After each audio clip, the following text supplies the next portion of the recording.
Assalamualaikum warahmatullahi wabarakatuh. Anak-anak, kita berjumpa lagi dalam mata pelajaran Sejarah Kebudayaan Islam kelas 8. Untuk pertemuan yang ketiga, masih bersama saya Bu Lina Hidayatun Nisa di MTS Negeri 1 Kota Semarang. Pada kesempatan kali ini ada 3 materi pokok yang akan kita pelajari. Yang pertama adalah para pemimpin Daulah Abbasiyah. Yang kedua, silsilah Daulah Abbasiyah. Dan materi yang ketiga adalah keruntuhan Daulah Abbasiyah. Mari simak video berikut.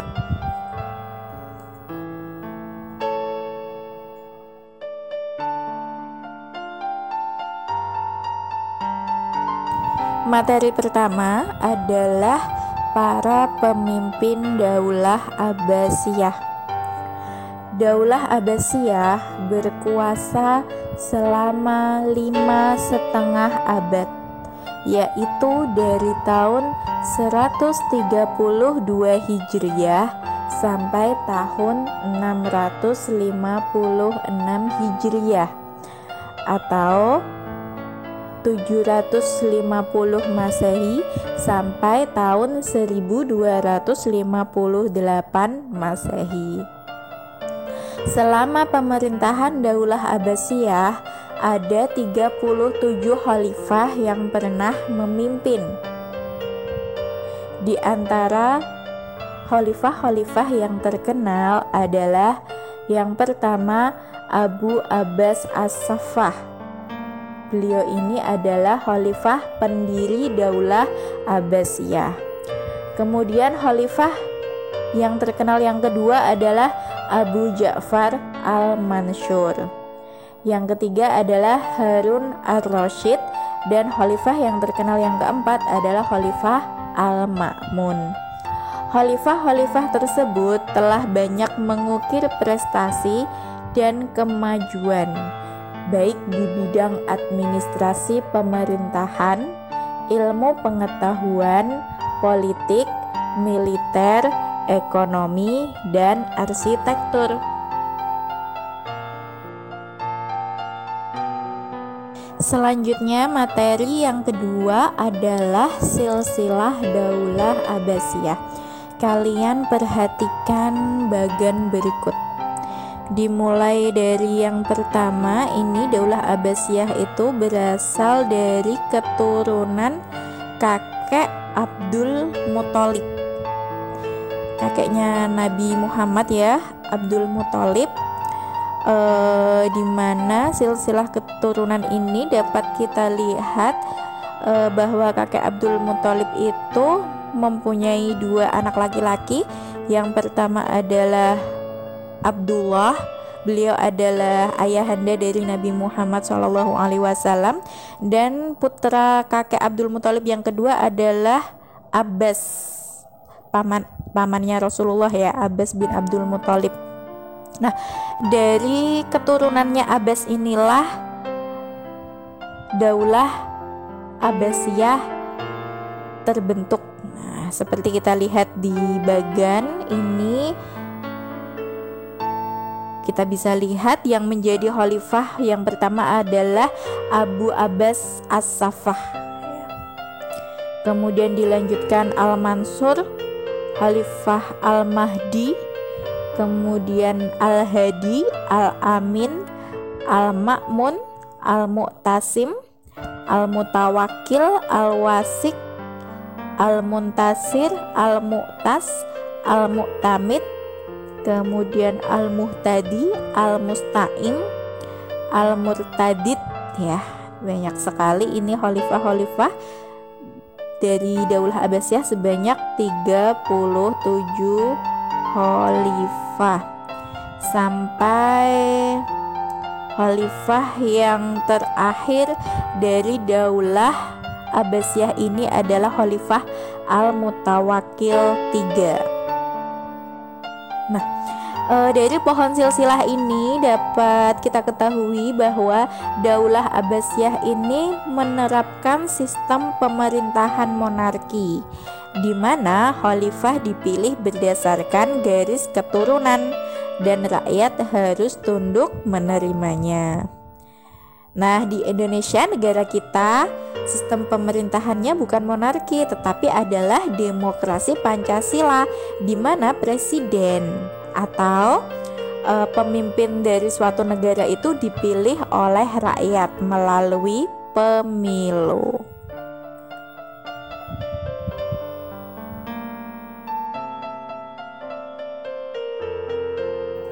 Selanjutnya, materi yang ketiga adalah keruntuhan Daulah Abbasiyah.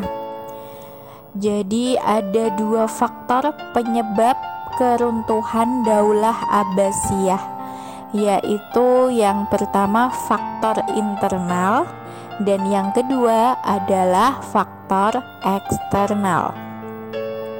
Faktor internal ini berarti faktor yang dari dalam. Faktor internal ini lebih banyak berperan sebagai penyebab kehancuran Daulah Abbasiyah. Apa saja? Yang pertama, faktor internal yang pertama adalah hubbud dunia, kecintaan terhadap kemewahan dunia.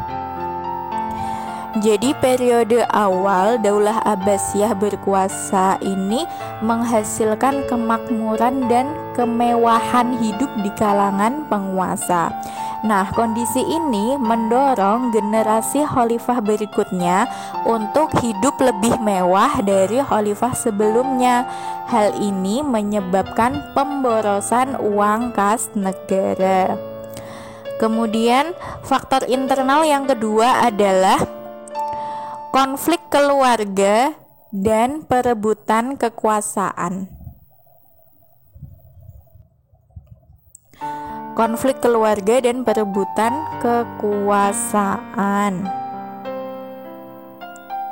Pada periode kedua kekhalifahan Daulah Abbasiyah, perebutan kekuasaan nampak jelas. Pada periode ini hanya 4 khalifah yang meninggal secara wajar. Selebihnya para khalifah ada yang meninggal diracun, dibunuh, dan diturunkan paksa. Nah, faktor internal yang ketiga adalah meningkatnya konflik keagamaan. Konflik antara kelompok Sunni dan kelompok Syiah sejak masa Khalifah Ali bin Abi Thalib dan Muawiyah bin Abi Sufyan tidak pernah selesai hingga masa Daulah Abbasiyah. Kemudian faktor internal yang keempat adalah melemahnya jiwa patriotisme dan nasionalisme.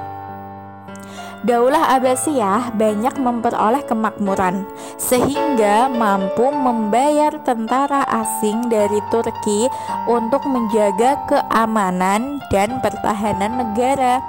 Persoalan ini memicu merosotnya jiwa patriotisme dan nasionalisme rakyat Daulah Abbasiyah.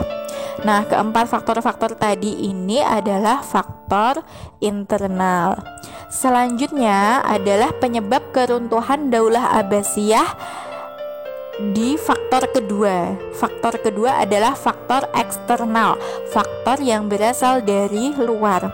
Apa saja faktor eksternal yang berasal dari luar itu yang menyebabkan Daulah Abbasiyah itu mengalami keruntuhan, yaitu adalah penyerangan tentara Mongol atas kota Baghdad, ibu kota Daulah Abbasiyah yang dipimpin oleh Hulagu Khan. Nah, saat itu Daulah Abbasiyah dipimpin oleh Khalifah Al-Mu'tasim Billah. Setelah kota Baghdad hancur dan Khalifah Daulah Abbasiyah terbunuh, berakhirlah kekuasaan Daulah Abbasiyah untuk pertama kalinya dalam sejarah dunia muslim tanpa khalifah.